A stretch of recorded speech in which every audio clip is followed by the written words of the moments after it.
বাইরে এখন যে পরিমাণে তাপ এবং গরম, প্রত্যেকটা মানুষই এই গরমে নাজেহাল, আমি নিশ্চিত। এই গরমে একটু ঠান্ডা ঠান্ডা লস্যি খেতে কার না ভালো লাগে বলুন। আজকে বাড়িতে লস্যি বানিয়েছিলাম। জানেন তো, এই মিষ্টির দোকানের দই দিয়ে লস্যিটা বানালে লস্যিটা অনেক বেশি গাঢ় হয় এবং ভালো হয় খেতে।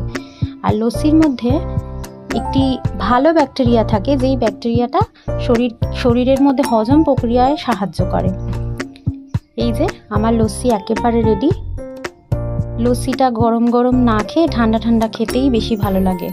এবং আমি লস্যিটা ঠান্ডা জলে বরফ মিশিয়ে করেছিলাম, তারপরে কিছুক্ষণ ফ্রিজে রাখার পর তারপর আমরা খেয়েছিলাম।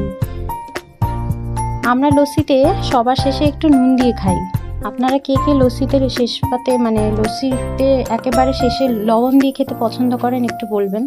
অনেকে মিষ্টি লস্যি খেতে ভালোবাসেন, আমরাও মিষ্টি এবং লবণ দুটোই দিয়েছি। গরমে সবাই ভালো থাকবেন, সুস্থ থাকবেন এবং সকলের খেয়াল রাখবেন। টাটা।